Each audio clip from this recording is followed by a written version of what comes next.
Cricket లో biggest రైవల్రీగా పేరుగాంచిన భారత్ పాకిస్తాన్ మరోమారు తాడో పేడో తేల్చుకోబోతున్నాయి. ఇప్పటివరకు ఎన్నో హై ఇంటెన్స్ మ్యాచ్లతో ప్రేక్షకులను ఉత్కంఠగా మునివేళ్లపై నిల్చోబెట్టిన ఈ జట్లు దాన్ని ఇంకోసారి రిపీట్ చేయాలని చూస్తున్నాయి. ఆసియా కింగ్ గా నిలిచేందుకు డి అంటే డి అంటున్నాయి. ఇరు జట్లు నేడు ఆసియా కప్ ఫైనల్లో తలపడబోతున్నాయి. ఈ టోర్నీలో సెప్టెంబర్ 14న గ్రూప్ మ్యాచ్ లో, సెప్టెంబర్ 21న సూపర్ 4 లో రెండు టీమ్స్ ముఖాముఖి తలపడ్డాయి. ఈ రెండు సందర్భాల్లోనూ భారత్ తలవోగ్గా గెలిచింది.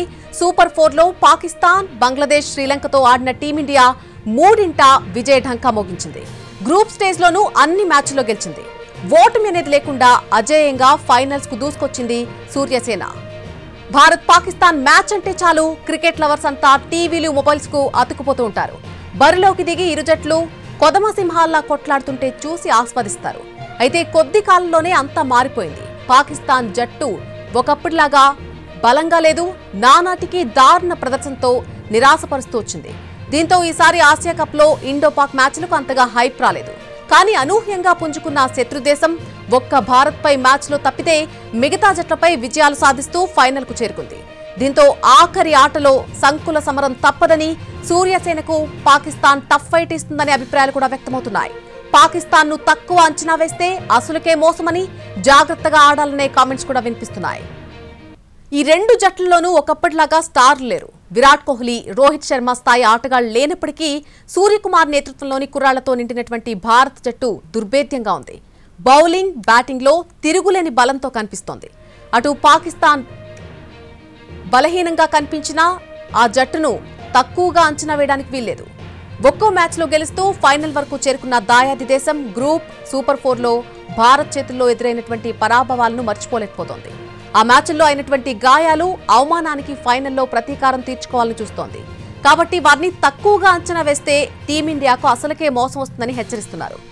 ఓవర్ కాన్ఫిడెన్స్ కు వెళ్లకుండా న్యాచురల్ గా గేమ్ ఆడుతూ పోతే మెన్ ఇన్ బ్లూ ఖాతాలో మరొక కప్పు చేరడం సులువేనని అంటున్నారు. భారత్ పాకిస్తాన్ మ్యాచ్ కు సర్వం సిద్ధమైంది. ఈ మ్యాచ్ కు ఆతిథ్యమిస్తున్నటువంటి దుబాయ్ అంతర్జాతీయ స్టేడియంలో అన్ని ఏర్పాట్లు ఇప్పటికే పూర్తయ్యాయి. హై వోల్టేజ్ మ్యాచ్ కావడంతో దుబాయ్ పోలీసులు కఠిన నిబంధనలు తీసుకొచ్చారు. ఎలాంటి ఘర్షణ వాతావరణం తలెత్తకుండా కట్టుదిట్టమైనటువంటి ఏర్పాట్లను అక్కడ చేయడం జరిగింది. మైదానంలోకి ఇరు దేశాల జెండాలను తీసుకురావడంపై కూడా ఆంక్షలు విధించారు. ఫైనల్ మ్యాచ్ కు సంబంధించి మార్గదర్శకాలను విడుదల చేశారు. మ్యాచ్ సమయానికి 3 గంటల ముందే స్టేడియం దగ్గరకు రావాలని రూల్ పెట్టారు. ఒక్కసారి లోపలికొచ్చి మళ్లీ బయటకు వెళ్తే రీఎంట్రీ ఉండదు.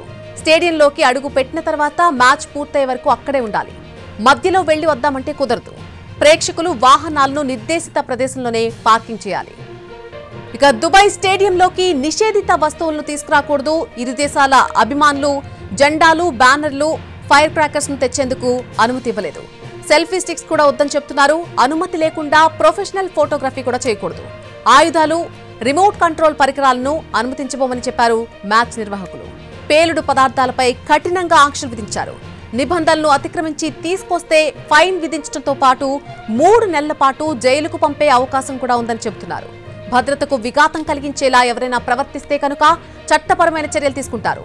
జాతి వివక్ష వ్యాఖ్యలు చేయడంపై నిషేధం విధించారు. పహల్గాం ఉగ్రదాడి తర్వాత పాకిస్తాన్తో భారత్ తొలిసారి తలపడిన టోర్నీ ఏషియన్ కప్. అయితే గ్రూప్ స్టేజ్ లో బాయ్కాట్ ట్రెండింగ్ నడిచింది. అప్పుడు దుబాయ్ స్టేడియం కూడా నిండలేదు. క్రికెట్ అభిమానులు గతంలో మాదిరిగా భారీ సంఖ్యలో వీక్షించలేదు. అసలు భారత్ పాకిస్తాన్ మ్యాచ్ కున్నటువంటి క్రేజ్ ఎక్కడా కనిపించలేదు. అప్పుడు మొదలైంది కరచాలనం వివాదం. భారత ప్లేయర్లు పాకిస్తాన్ క్రికెటర్లకు షేక్ హ్యాండ్ ఇవ్వకపోవడం అప్పుడు వివాదాస్పదమైంది. మ్యాచ్ విజయాన్ని పహల్గాం ఉగ్రదాడి బాధితులతో పాటు సైన్యానికి అంకితం చేయడంతో టీమిండియా ఫ్యాన్స్ కుదుటపడ్డారు. ఇక సూపర్ 4 మ్యాచ్ లో పాక్ ప్లేయర్ల వెకిలి చేష్టలతో వాతావరణం మరింత వేడెక్కిపోయింది. ఇరు జట్ల ప్లేయర్లపై ఐసీసీకి ఫిర్యాదులు చేసుకోవడం వరకు వెళ్లిపోయింది. ఇప్పుడు ముచ్చటగా మూడోసారి ఈ రెండు జట్లు తలపడనుండటంతో ఏమవుతుందో అనేటువంటి ఆసక్తి అభిమానుల్లో నెలకొంది. అందుకే దుబాయ్ స్టేడియం సామర్థ్యానికి తగినట్టుగా 28,000 టికెట్లు అమ్ముడైపోయాయి. గ్రూప్ స్టేజ్ లో 20,000 లోపే హాజరైన ప్రేక్షకులు. సూపర్ 4 మ్యాచ్ కు ఆ సంఖ్య 17,000కి పడిపోయింది. చాలా చోట్ల ఖాళీ సీట్లు దర్శనమిచ్చాయి. ఇప్పుడు అలాంటిదేమీ లేకుండా గతంలో మాదిరిగా ఫుల్ కావడంతో అందరిలోనూ జోష్ వచ్చింది. Pakistan cricket board chief Mohsin నఖ్వీనే ఏషియన్ క్రికెట్ కౌన్సిల్ అధ్యక్షుడిగా ఉన్నారు. ఇప్పటికే ఆయన దుబాయ్ చేరుకున్నారని, నఖ్వీ చేతుల మీదుగానే ఏషియన్ కప్ ట్రోఫీ బహూకరణ ఉంటుందని ఏసీసీ వర్గాలు తెలిపాయి. అయితే పాకిస్తాన్ క్రికెటర్లకే కరచాలం ఇవ్వని భారత్ ఫైనల్లో గెలిస్తే నక్వీ చేతుల మీదుగా ట్రోఫీని తీసుకుంటుందా అనే సందేహం క్రికెట్ అభిమానుల్లో ఉంది. పాకిస్తాన్ కెప్టెన్ సల్మాన్ అఘాతో కలిసి ట్రోఫీ ఫోటోషూట్ కు భారత్ వెళ్లలేదు. దీంతో నక్వీ చేతుల మీదుగా ట్రోఫీ తీసుకోవడం కష్టమే అనేటువంటి అభిప్రాయాలు కూడా వ్యక్తమవుతున్నాయి. ఈ అంశంపై బీసీసీఐ ఇంకా ఎలాంటి నిర్ణయం తీసుకోలేదని సమాచారం. నక్వీతో వేదిక పంచుకోకూడదు అనేటువంటి ఉద్దేశంలోనే టీమిండియా ఉన్నట్టు తెలుస్తోంది. భారత్ పాకిస్తాన్ మధ్య నేడు ఆసియా కప్ ఫైనల్ మ్యాచ్ జరగబోతోంది. టీమిండియా విజయం సాధించాలని అభిమానులు పూజలు ప్రార్థనలు చేస్తున్నారు. ప్రముఖ సైకత శిల్పి సుదర్శన్ పట్నాయక్ కూడా సూర్యసేనకు ఆల్ ది బెస్ట్ చెప్పాడు. గుడ్ లక్ టీమిండియా అంటూ ఒడిశా తీరంలో ఒక ప్రత్యేక సైకత శిల్పాన్ని రూపొందించాడు. అలాగే దసరా పండుగ నేపథ్యంలో అమ్మవారి సైకత శిల్పాన్ని కూడా తయారు చేశాడు పట్నాయక్. భారత్ పాకిస్తాన్ బలాలు బలహీనతలు ఒకసారి పరిశీలిస్తే ఇండియా బర్డెన్ అంతా కూడా అభిషేక్ శర్మ పైనే ఉందని చెప్పొచ్చు. గిల్, సూర్యకుమార్ యాదవ్, శివన్ దుబే ఫామ్ లో లేకపోవడం మైనస్ పాయింట్ గా కనిపిస్తోంది. అలాగే సంజు శాంసన్ ఉన్నాడు కానీ ఆయనపై పెద్దగా అంచనాలు పెట్టుకోలేని పరిస్థితి ఏర్పడింది. ఇక ఆల్రౌండర్ హార్దిక్ పాండ్యా బ్యాటింగ్ లో విఫలమవుతున్నాడు. అటు బౌలింగ్ కూడా పెద్దగా వర్కౌట్ కావడం లేదు. ఇక మనోళ్ల చెత్త ఫీల్డింగ్ కలవర పెడుతోంది. బౌలింగ్ లైనప్ కూడా నిరాశపరుస్తోంది. వరుణ్, కుల్దీప్ పైనే భారీగా ఆశలు పెట్టుకున్నారు ఫ్యాన్స్. ఇక పాకిస్తాన్ బలహీనతలు ఒకసారి చూద్దాం. దాయాది బ్యాటర్లు ఫామ్ లో లేరు. అలాగే మిడిల్ ఆర్డర్ కూడా బలహీనంగానే కనిపిస్తోంది. ఈ టోర్నీలో సైమ్ అయూబ్ 4 సార్లు డకౌట్ అయ్యాడు. మన స్పిన్నర్లను పాకిస్తాన్ బ్యాటర్లు ఎదుర్కోలేకపోతున్నారు. టాప్ ఆర్డర్ కోల్పోతే కనుక పాకిస్తాన్ లైనప్ చాపు చుట్టేస్తున్నారు. ఆ జట్టు తీవ్రమైన ఒత్తిడిలో ఆడుతోంది. ఫీల్డింగ్ కూడా అంతంత మాత్రంగానే కనిపిస్తోంది. ఇక బలాల విషయానికి వచ్చేద్దాం. భారత్ బలం ఒకసారి చూస్తే ఓపెనర్ అభిషేక్ శర్మ టోర్నీ ఆశాంతం కూడా అదరగొడుతూనే ఉన్నాడు. 200+ స్ట్రైక్ రేట్ తో అభిషేక్ శర్మ దూకుడు మీదున్నాడు. టోర్నీ టాప్ స్కోరర్ గా అతనే నిలిచాడు. తిలక్ వర్మ కూడా దూకుడుగానే ఆడుతున్నాడు. వరుణ్, కుల్దీప్ స్పిన్ మాయాజాలం మనకు కలిసొచ్చే అంశంగా చెప్పుకోవచ్చు. ఇక గాయం నుంచి బూమ్రా కోలుకోవడం కూడా ఒక ప్లస్ పాయింట్ గానే కనపడుతోంది. ఏషియా కప్ టోర్నీలో ఓటమి ఎరగకుండా భారత్ జైత్ర యాత్ర కొనసాగిస్తోంది. ఇప్పటికే 2 సార్లు పాకిస్తాన్ ను చిత్తు చేసిన సూర్యకుమార్ సేన మరోసారి ఆధిపత్యం ప్రదర్శించి టైటిల్ సొంతం చేసుకోవాలని అభిమానులు కోరుకుంటున్నారు. ఫైనల్ మ్యాచ్ కోసం ఎలాంటి పిచ్ ను సిద్ధం చేశారో అని పలువురిలో ఆసక్తి నెలకొంది. సూపర్ 4 మ్యాచ్ లో భారత్ శ్రీలంక తలపడిన పిచ్ నే ఫైనల్ కోసం సిద్ధం చేసినట్టుగా తెలుస్తోంది. హై స్కోర్లు నమోదైన ఆ మ్యాచ్ లో ఫలితం సూపర్ ఓవర్ ద్వారా తేలింది. భారత్ విజేతగా నిలిచింది. దీంతో ఫైనల్ మ్యాచ్ కూడా హై స్కోరింగ్ గేమ్ గా మారేటువంటి అవకాశాలున్నాయని అంటున్నారు. అద్భుతమైనటువంటి ఇన్నింగ్స్లతో ఆదరగొడుతున్న ఓపెనర్ అభిషేక్ శర్మకు ఇతర బ్యాటర్లు కూడా తోడైతే టీమిండియా భారీ స్కోర్ చేస్తుంది అనడంలో ఎలాంటి సందేహం లేదు. ఫైనల్ 4లో బూమ్రా కూడా ఆడబోతున్నాడు. శివం దుబే కూడా అందుబాటులోకి వస్తాడు. హర్షిత్ రాణా, హర్షదీప్ తప్పుకోక తప్పదు. స్పిన్నర్లు కుల్దీప్, వరుణ్ చక్రవర్తి ఫైనల్లో కీలక పాత్ర పోషిస్తారని భావిస్తున్నారు. బలహీనంగా కనిపిస్తున్న పాక్ మిడిల్ ఆర్డర్ కు వీరిని ఎదుర్కోవడం అనేది సవాల్గానే చెప్పొచ్చు. పాకిస్తాన్ కు బ్యాటింగే ఒక సమస్యగా మారింది. ఎవ్వరూ కూడా నిలకడగా రాణించడం లేదు. అయితే పాకిస్తాన్ తన జట్టులో ఎలాంటి మార్పులు లేకుండానే బరిలోకి దిగే అవకాశం ఉన్నట్టుగా తెలుస్తోంది. మరొకసారి ఇండియా పాకిస్తాన్ బలాలేంటి బలహీనలేంటి అనేది మనం ఒక్కసారి చూస్తే ఇండియా బర్డన్ అంతా కూడా కేవలం అభిషేక్ శర్మ పైనే ఉందని చెప్పొచ్చు. అలాగే గిల్, సూర్యకుమార్ యాదవ్, శివన్ దుబే ఫామ్ లో లేకపోవడం అనేది ఒక మైనస్ పాయింట్ గా మన సైడ్ నుంచి కనపడుతోంది. సంజు శాంసన్ ఉన్నాడు కానీ ఆయనపై పెద్దగా అంచనాలు పెట్టుకోలేనటువంటి ఒక పరిస్థితి ఏర్పడింది. ఇక ఆల్రౌండర్ హార్దిక్ పాండ్యా విషయానికి వస్తే బ్యాటింగ్ లో అతడు విఫలమవుతూ వస్తున్నాడు. అటు బౌలింగ్ లో కూడా పెద్దగా వర్కౌట్ కావడం లేదు. ఇక మనోళ్ల చెత్త ఫీల్డింగ్ కూడా కొంచెం కలవర పెడుతుంది అంటున్నారు ఫ్యాన్స్. అలాగే బౌలింగ్ లైనప్ చూస్తే కూడా కొంత నిరాశపరుస్తుందనే చెప్పాలి. వరుణ్, కుల్దీప్ పైనే భారీగా ఆశలు పెట్టుకున్నారు. ఇక అటువైపు పాకిస్తాన్ బలహీనతలు ఏంటి ఒకసారి చూస్తే దాయాది బ్యాటర్లు ఫామ్ లో లేరు. అలాగే మిడిల్ ఆర్డర్ కూడా చాలా బలహీనంగా ఉంది. ఈ టోర్నీలో సైమ్ అయూబ్ 4 సార్లు డకౌట్ అయ్యాడు. మన స్పిన్నర్లను పాకిస్తాన్ బ్యాటర్లు ఎదుర్కోలేకపోతున్నారనే చెప్పొచ్చు. టాప్ ఆర్డర్ కోల్పోతే కనుక పాకిస్తాన్ లైనప్ అంతా కూడా చాపు చుట్టేస్తున్నారు. ఆ జట్టు తీవ్రమైనటువంటి ఒత్తిడిలో ప్రతిసారి మ్యాచ్ ఆడుతోంది. ఫీల్డింగ్ కూడా అంతంత మాత్రంగానే కనిపిస్తోంది. మరి కాసేపట్లోనే ఈ హై వోల్టేజ్ మ్యాచ్ అనేది స్టార్ట్ కాబోతోంది. అటు పాకిస్తాన్ కి ఇటు భారత్ కి కూడా ఎటువంటి బలాలున్నాయి, బలహీనతలున్నాయి తెలుసుకుందాం. పూర్తి అప్డేట్ అందించడానికి మా ప్రతినిధి రవి లైవ్ లో జాయిన్ అవుతున్నారు. రవి, ఈ రోజు మ్యాచ్ ఎలా ఉండే అవకాశం ఉంది? మన సైడ్ నుంచి చూస్తే మొత్తం అంతా కూడా హోప్స్ అభిషేక్ శర్మ పైనే పెట్టుకున్నట్టుగా తెలుస్తోంది. అటు పాకిస్తాన్ విషయానికి వస్తే బలం ఏంటి, బలహీనత ఏంటి, టాప్ ఆర్డర్ విషయానికి సంబంధించి? నల్లి ఆసియా కప్లో హాట్ ఫేవరెట్గా బరిలోకి దిగినటువంటి భారత్ ఇప్పటి వరకు ఒక్క మ్యాచ్ కూడా ఓడిపోలేదు. ఇప్పుడు ఫైనల్కి చేరుకుంది, అది కూడా పాకిస్తాన్తో తలపడబోతోంది. దీంతో ఎక్కడ చూసినా సర్వత్రా ఉత్కంఠ నెలకొంది. ఎందుకంటే అటు ఆసియా కప్ ఆరంభానికి ముందే ఎన్నో రాజకీయ వివాదాలు కూడా నెలకొన్నాయి. ఆపరేషన్ సింధూర్ తర్వాత పరిస్థితి పూర్తిగా మారిపోయింది. ఈవెన్ ఆసియా కప్ స్టార్ట్ అయిన తర్వాత కూడా షేక్ హ్యాండ్ వివాదం నెలకొంది. సో ఆ మ్యాచ్కు ముందు కూడా మ్యాచ్ను బహిష్కరించాలి, కనీసం టీవీల్లో కూడా చూడొద్దు అని చెప్పి చాలామంది ఫ్యాన్స్ సోషల్ మీడియాలో ట్రోల్ చేశారు. కానీ ఆ తర్వాత ఎన్నో పరిణామాల తర్వాత జరుగుతున్నటువంటి మ్యాచ్ కావడంతో సర్వత్రా ఉత్కంఠ ఉంది. ప్రస్తుతం మనం చూస్తున్నాం టీమిండియా ఫ్యాన్స్ జోష్లో ఉన్నారు. టీమిండియా ఈరోజు ఖచ్చితంగా విజయం సాధించాలని చెప్పి ఇప్పటికే ఏర్పాటు చేసినటువంటి దుర్గామాత మండపాల్లో పూజలు కూడా నిర్వహిస్తున్నటువంటి పరిస్థితి. సాధారణంగా దుర్గామాత మండపాల్లో ఈరోజు చండీ హోమాలు కూడా నిర్వహించారు. ఆ హోమంలో భాగంగానే ఈరోజు టీమిండియా ఖచ్చితంగా గెలుపొంది తీరాలని చెప్పి ప్రత్యేకమైనటువంటి పూజలు నిర్వహించినటువంటి క్రికెట్ ఫ్యాన్స్ కూడా ఉన్నారు. ఎలా ఉండబోతుంది ఈరోజు మ్యాచ్? మనం పాకిస్తాన్ ఇండియా మ్యాచ్ అంటేనే చాలా ఉత్కంఠగా ఎదురు చూస్తుంటాం, స్క్రీనింగ్స్ ఏర్పాటు చేసుకుంటాం. కానీ ఈసారి మ్యాచ్ స్వరూపం మారిపోయింది. ఆపరేషన్ సింధూర్ జరిగింది, షేక్ హ్యాండ్ వివాదం వచ్చింది. ఇంకోటి ఏంటంటే మన అందరికీ ఈరోజు చాలా మంచి రోజు. ఏంటంటే ఈరోజు 41 years తర్వాత మన ఫస్ట్ టైం ఫైనల్ ఉంది మనకి పాకిస్తాన్తో. కాబట్టి మనము మన భారత్ ఇండియా ఎట్లాగైనా గెలుస్తుంది కాబట్టి అందుకే పొద్దున్న నుంచి పూజల కార్యక్రమం జరిపించామని. ఇక మాత ఆశీలు ఎట్లా ఉంటాయి. ఇంకోటి ఏంటంటే మన షేక్ హ్యాండ్ వివాదం కానీ, మళ్ళీ ఇంకోటి వచ్చేసి మన ఇక టాస్ విషయాలు మిగతా సెకండ్ ఇస్తారు కాబట్టి ఈరోజు విజయం అనేది ఉంటుందని మనస్ఫూర్తిగా కోరుకుంటున్నాం. ఎట్లా ఉంది టీమిండియా పర్ఫార్మెన్స్ చూసి? ఆసియా కప్లో ఇప్పటివరకు ఒక మ్యాచ్ కూడా ఓడిపోలేదు, అటు బ్యాటింగ్ కానీ బౌలింగ్ కానీ ఎప్పట్లాగే అదరగొడుతుంది మ్యాచ్లో మాత్రం. సో అభిషేక్ శర్మకు కనుక, సూర్యకుమార్ యాదవ్ కానీ, ఇంకా వేరే ప్లేయర్స్ అందరు కనుక మనకు సపోర్ట్ ఇస్తే ఈ మ్యాచ్ ఎలాగైనా కానీ కూడా మనదే విజయం అవుతుందని మేము కోరుకుంటున్నాం. ఎట్లా ఉంది? ఏం ఎక్స్పెక్ట్ చేస్తారు? టీమిండియా పాకిస్తాన్ అనగానే ప్రతి ఒక్కరు క్రికెట్ ఫ్యాన్సే కాకుండా మ్యాచ్ గురించి తెలియకపోయినా సరే టీవీలోకి అతుక్కుపోయి చూస్తుంటారు. ఈరోజు మ్యాచ్ ఏదేమైనా కూడా ఇండియాదే గెలుపు. వాళ్ళు బౌలింగ్ తీసుకున్నా బ్యాటింగ్ తీసుకున్నా కూడా ఈరోజే ఇండియా ఖచ్చితంగా గెలుస్తుంది. ఖచ్చితంగా ఇండియా గెలవాలని మేము మార్నింగ్ అమ్మవారికి పూజలు కూడా చేశాము. మాకు పూర్తి నమ్మకం ఉంది అమ్మవారి పైన. ఈరోజు మ్యాచ్ ఎట్టి పరిస్థితిలో మ్యాచ్ ఇండియానే గెలుస్తుందని మేము అమ్మవారిని కోరుకుంటున్నాం.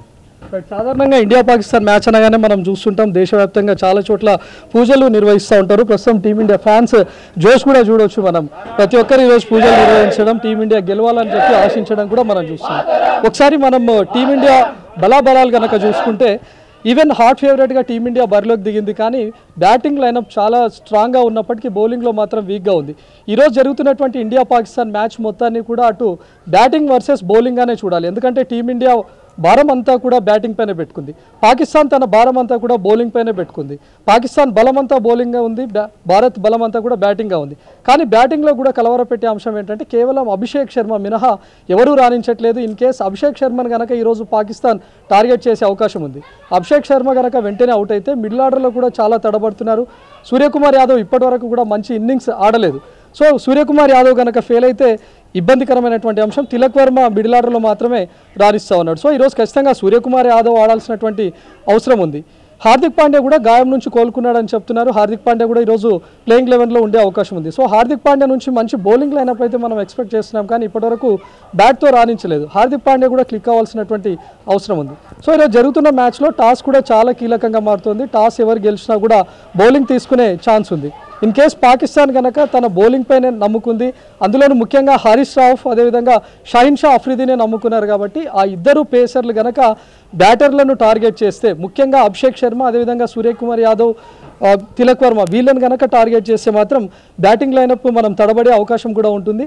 So in case Bharat first batting ఉంటే వాళ్ళకున్నటువంటి బ్యాటింగ్ లైనప్తో, భారత్కున్నటువంటి బ్యాటింగ్ లైనప్తో ఈజీగా 200+ స్కోర్ చేసే అవకాశం ఉంటుంది.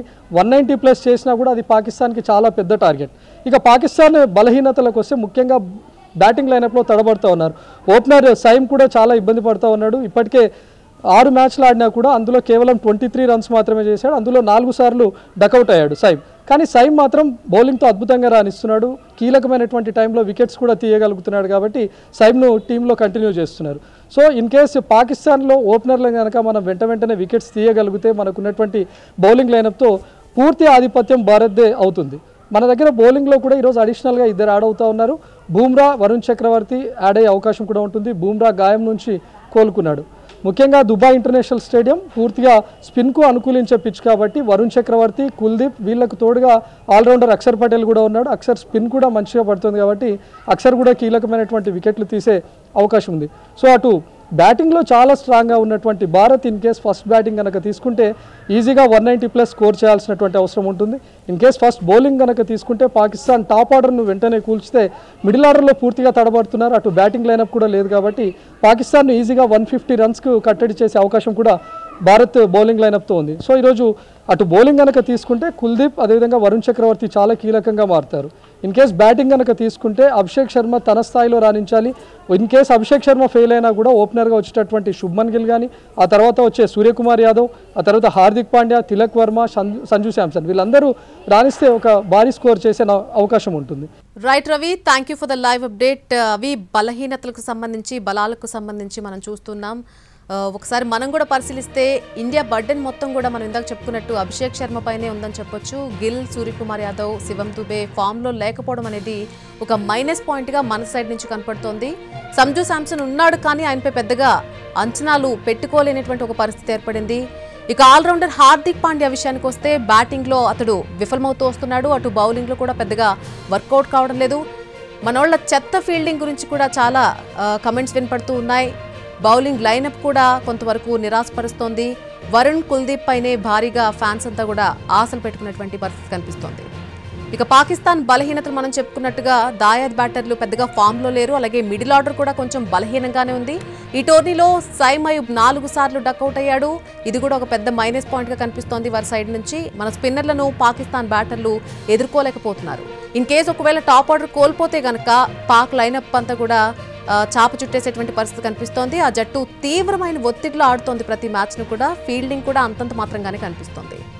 ఇక బలాల విషయానికి వచ్చేద్దాం. భారత్ బలం చూస్తే మనం ఓపెనర్ అభిషేక్ శర్మ గురించి మొదటిగా చెప్పుకోవాల్సి ఉంటుంది. టోర్నీ ఆశాంతం కూడా అదరగొట్టేస్తున్నాడు ఇతడు.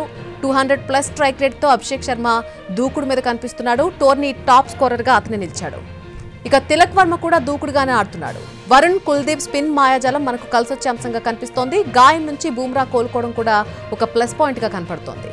ఏషియన్ కప్ టోర్నీలో ఓటమి ఎరగకుండా భారత్ జైత్ర యాత్ర కొనసాగిస్తోంది. ఇప్పటికే 2 సార్లు పాకిస్తాన్ను చిత్తు చేసిన సూర్యకుమార్ సేన మరోసారి ఆధిపత్యం ప్రదర్శించి టైటిల్ సొంతం చేసుకోవాలని అభిమానులు కోరుకుంటున్నారు. ఫైనల్ మ్యాచ్ కోసం ఎలాంటి పిచ్ను సిద్ధం చేశారో అని పలువురిలో ఆసక్తి నెలకొంది. అయితే సూపర్ 4 మ్యాచ్లో భారత్, శ్రీలంక తలపడినటువంటి ఆ పిచ్నే ఫైనల్ కోసం సిద్ధం చేసినట్టుగా తెలుస్తోంది. హై స్కోర్లు నమోదైన ఆ మ్యాచ్లో ఫలితం సూపర్ ఓవర్ ద్వారా తేలింది. భారత్ విజేతగా నిలిచింది. దీంతో ఫైనల్ మ్యాచ్ కూడా హై స్కోరింగ్ గేమ్గా మారేటువంటి అవకాశాలున్నాయని అంటున్నారు.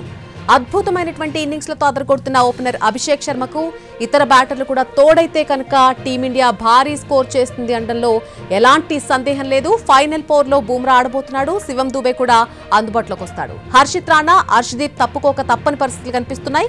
ఇక స్పిన్నర్లు కుల్దీప్, వరుణ్ చక్రవర్తి ఫైనల్లో కీలక పాత్ర పోషిస్తారని భావిస్తున్నారు. బలహీనంగా కనిపిస్తున్న పాకిస్తాన్ మిడిల్ ఆర్డర్కు వీరిని ఎదుర్కోవడం పెద్ద సవాలే అని చెప్పాలి. పాకిస్తాన్కు బ్యాటింగే పెద్ద సమస్యగా మారింది. ఎవరూ కూడా నిలకడగా రాణించడం లేదు.